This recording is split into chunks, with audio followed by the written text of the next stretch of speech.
What is up, you guys? This is Mini Superheroes Today. Leading up to Avengers Endgame, I made customs of every single Lego Marvel movie leading up to it at that point. Well, now we've got the Kang Dynasty on the way, and we've gotten tons of new upgraded prints, minifigures, and so much more, so I'm going back to the beginning, and we're revisiting every MCU movie once a month leading up to Kang Dynasty. So hit like and subscribe so you don't miss any of the future installments, and let's get into today's video. Alright, our latest installment is Thor. I'm really excited about having built these figures, and I hope you guys dig the showcase.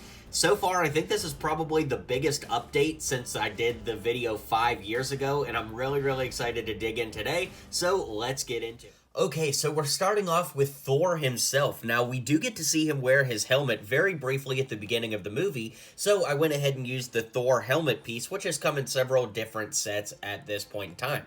For the torso and cape, I went ahead and used the most recent versions of Thor from the Thor's Hammer set or from the Avengers Quinjet set from 2023. Then the head, if we lift this up, of course we could put the hair on there, and the head and hair combo come from the 2012 Thor from the first wave of Avengers sets, because I think that matches Thor's look from this era of the MCU best. Of course, he's got Mjolnir, and then for the legs, I gave him the Imperial legs. These came on like the Imperial Engineers and pilots and things like that, just to add a little bit of extra detail to the figure. I did a very updated design for Lady Sif because we've got a lot of new pieces since the last time I made her in a showcase. So for this figure, I went ahead and used the long, dark brown hair that you could see here. The torso comes from Jane Foster Thor, Mighty Thor from Love and Thunder. Then the legs and arms come from Scarlet Witch from the Lego Marvel Collectible Minifigure series with some tan hands, and the head from Arwen from the original line of Lord of the Rings sets. After years and years of comments requesting it, I finally went ahead and used the head from Reinhardt for Odin. You know, the eye being like mixed out and the eye patch and all that would technically be on this side if it were really Odin, but as far as flesh-toned figures with white beards, this is the closest we can get right now, so we gotta use a little artistic liberty.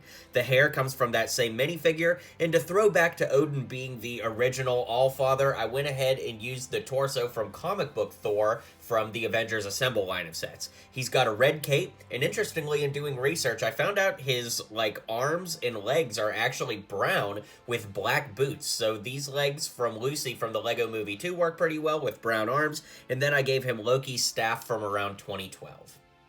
Frigga wears several different outfits in this movie, but I went with one of her more regal outfits, and for this, I used the skirt piece from Princess Leia with the torso from Ceremonial Princess Leia. Also, we're getting a new version of this torso soon, so you could just use that one if you don't have the old one. Then I used the head from Thena from Eternals with the hair from Princess Leia from the sequel trilogy. And finally, we have the Warriors 3. After all these years, I finally made these figures, and I'm really happy with the way they turned out. So starting with Hogun, I used the black ponytail hairpiece with the head from Shang-Chi, the Clone Wars Mandalorian torso with black arms, tan hands, and the legs from Wenwu from Shang-Chi. Moving over to Fandral, I used this kind of fanned out hair. I really think that works well for the figure. It's a little tough to find somebody with a blonde goatee, so I went ahead and used the original Boromir head from Lord of the Rings. It's close enough. I gave him the thin brown cape from one of the Mandalorian characters from Star Wars with the torso and legs from Loki, I think from 2020 if I'm not mistaken. Might have been 2021, but somewhere in there. Anyways, for Volstaag, I went ahead and used the hair, head, and beard from Gimli from Lego Lord of the Rings with the torso from Gimli as well, but I gave him these red arms and the legs from Jane Foster Thor, Mighty Thor from Love and Thunder. That brings us to Loki, and for him, I'm using the 2023 Loki from the Avengers Quinjet set, and of course you could switch the hair out for the helmet and make him look even more awesome. So this figure is so great right out of the box. I love the way it looks, and I was talking with a fan recently who put the Gamora arms from the CMF on there, but for this version of Loki, I don't think he's quite accurate with those, so I'm going to leave him the way he stands, but the Gamora arms do look pretty good on there if you want to give it a try yourself. I love the way that Heimdall has come out. Luckily, doing this showcase all over again years later has given us lots of new pieces. So for his accessory, went ahead and used this gold sword from the CMF. Speaking of the CMF, the helmet comes from one of the winged gladiator characters from that. I think that works pretty darn well. The head comes from Phastos from Eternals with this gold shoulder armor from Ninjago. Then the torso is flipped around, but the torso and legs come from Wonder Woman 84 with hands to match, and that ties the whole look together for Heimdall. Okay, so we finally got Laufey from the Frost Giants, and for this figure, it was a little bit difficult to make because they're basically giant blue people, which we don't have a lot of heads for to begin with, but also the red eyes. So pretty much the only head at present time that's going to work for this is the Cad Bane bounty hunter from Star Wars, but you need the version with the big hat, and I think he's got a brown jacket on if I'm not mistaken, because the other versions have printing on the head or another color. So to get the full blue the whole way around the head, this is the version you need to use. The torso comes from Mighty Micro's Thanos, but it's flipped around so that you get more blue on the front than gold. Then, of course, he's got blue arms and hands, and the legs from Korg from Endgame. Of course, you could have him stand on studs to be a little bit taller, but honestly, I kind of like the way this looks as it is. We spend a lot of time with Thor without his powers in this movie, so for his kind of casual look while he's in the desert, I used the legs and torso from Tony Stark from 2020. Also, this torso's been on Owen Grady and things like that, so it's relatively common, and the same 2012 head and hair combo that we used for Thor before.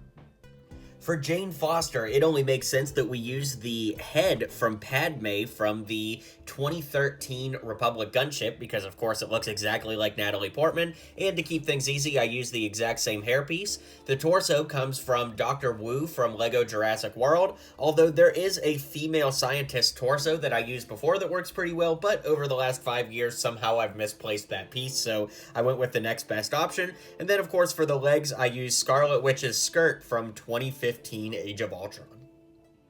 Eric Selvig wears a lot of flannel in this movie, so for this version of Selvig, I used the torso and legs from Owen Grady from LEGO Jurassic World Dominion, I believe was the movie it's from.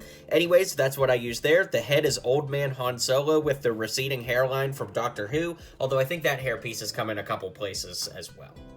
Here we've got Darcy, and we're using more Jurassic World parts this time around because the torso's from Jurassic World. I think that looks pretty good for Darcy. The head-hair combo thing, like the hat and hair and all that, comes from Macy from Jurassic World Dominion, and the head comes from Amy from The Big Bang Theory, although there are some other female heads with glasses, but if I'm being completely honest with you guys, my minifigure collection is kind of a mess right now, and I can't find the head that I wanted to use, so I used the next best option. I gotta get things under control and clean up a little bit so I'm better prepared for the future.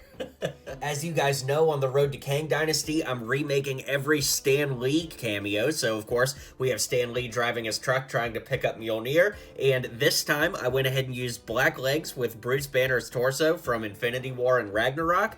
I gave him these gray sleeves because he does have plaid sleeves on, but unfortunately there's no gray plaid printed piece right now from LEGO. Because he has sunglasses on, I used the sunglasses from Alfred from the LEGO Batman movie, and I gave him a dark blue cap to pull it all together. That, of course, brings us to Agent Coulson, who appears in this movie in a pretty big role, so it's cool to see him, and I went ahead and used the official Agent Coulson minifigure from 2017, I think 2017, but you can flip that around and see he's got an alternate head on the back that works pretty well, and yeah, great figure. Everybody's favorite Hydra agent, Agent Sitwell, is also in this movie, and I do think that the torso from Coulson would actually be best for him because of the little credential badge, but I'm gonna assume most people don't have more than one Coulson in their collection, so I just used this generic suit. Now, if you have the Office Dunder Mifflin set, there's lots of suits in there that you could use too, so that's definitely worth throwing out, but that's what I used here, and then I used Franklin's head and hands from Jurassic World to pull it all together. I told you, we got a lot of Jurassic World parts in this showcase. This movie is the first one to include Hawkeye, and it was awesome to meet him in this movie. So to foreshadow things to come, I went ahead and used the 2012 Hawkeye torso and legs. I think he actually has more of a tactical vest on, so if you really wanted to, you could use somebody like Ethan Hunt from LEGO Dimensions that would work pretty well, but I don't know, I like the foreshadowing. Anyways, I switched out the arms for black arms and hands with the bow, and the hair and head combo come from the German soccer player Götze from the LEGO German Soccer Player collectible minifigure series. Now, every once in a while, I like to break the LEGO purist role, and for the Destroyer, I went ahead and bought the Mini-Mates from 2011. Mini-Mates are kind of similar to LEGO, but they're a little bit more like action figures, but I love the different scaling here. You know, he's significantly taller than Thor, and it really does look straight out of the movie, so I recommend using the Mini-Mates for the Destroyer. And finally, in the credits scene, we do see Nick Fury pop up, so I just went ahead and used the regular old Nick Fury minifig. Alright guys, let me know what you thought of this showcase in the comments down below. Be sure to hit like and subscribe, and I'll catch you guys on the next video.